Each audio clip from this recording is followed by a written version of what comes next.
Time ago, there was an Old North church. And this Old North church is the church that Paul Revere hung his lanterns in.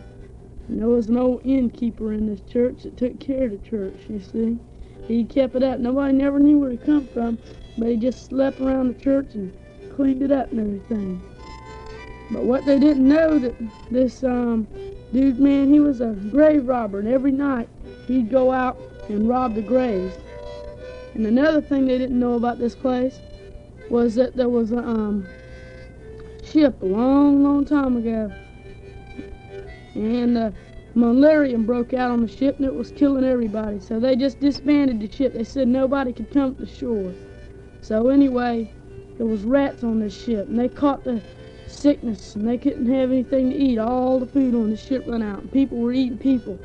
So they started eating these old dead slaves and stuff. It was a slave ship. And somehow the rats jumped in the water and swam ashore and went to this graveyard, and they tunneled all under it. There was thousands of tunnels under it, and they pulled the dead people out. So the man always had to rush to get the body before the rats did. And he had been at this for some time now. He'd collected quite a lot of treasure, but there was one old lady he was waiting for to knock off. A real old lady. She had a lot of money, just jewels and everything. She said she wanted it all buried with her. So anyway, his dream finally come true. The old lady finally died, and they buried her that day, and he was there. He was real anxious, and everybody would come to see that old lady buried because she never come out of her house and nobody ever saw her. So there was crowds of people. And he got the last shovel full covered up, and the people were still waiting around, and he almost had to push them out of the gate because he knew he had to hurry. The rats were already on their way.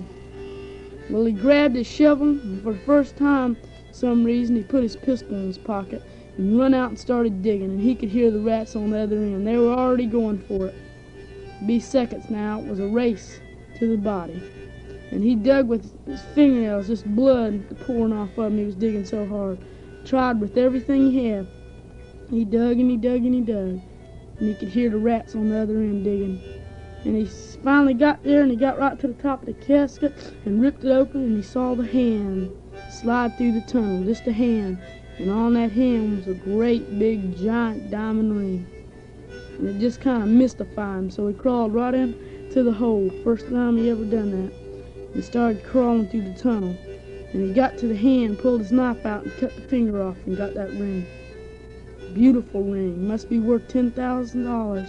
And then he saw it on her neck was a beautiful necklace, just big diamonds all over it. He had to have that, at least.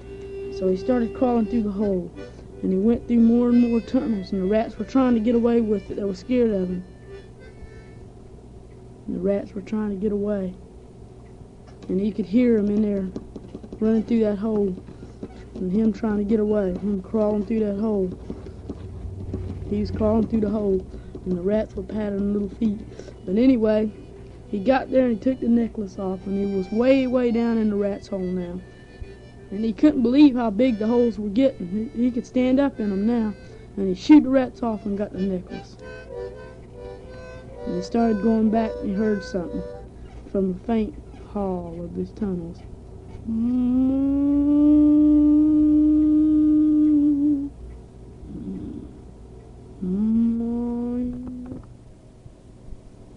Have to warm up. Jimmy's got one of those short ones. And Billy got his when he got to fly, I think, so he could pick up, he could pick up airplanes in there.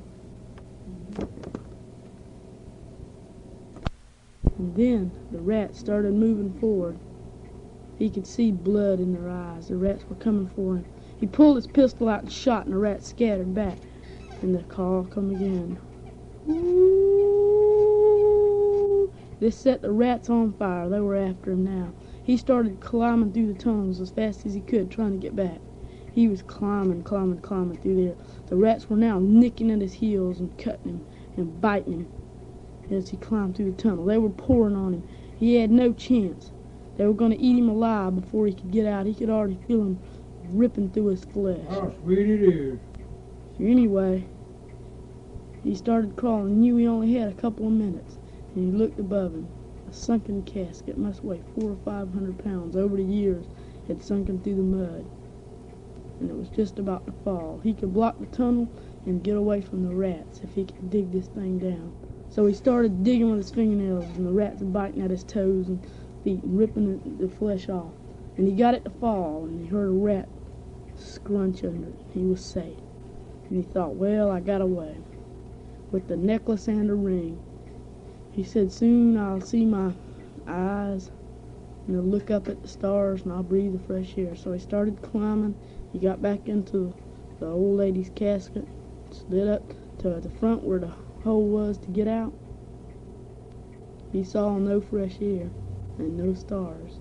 He had accidentally went into a different tunnel and was trapped there for life in a casket that was robbed years ago, 6 feet under the dirt with nothing to do. That's great! What's wrong, Grandpa?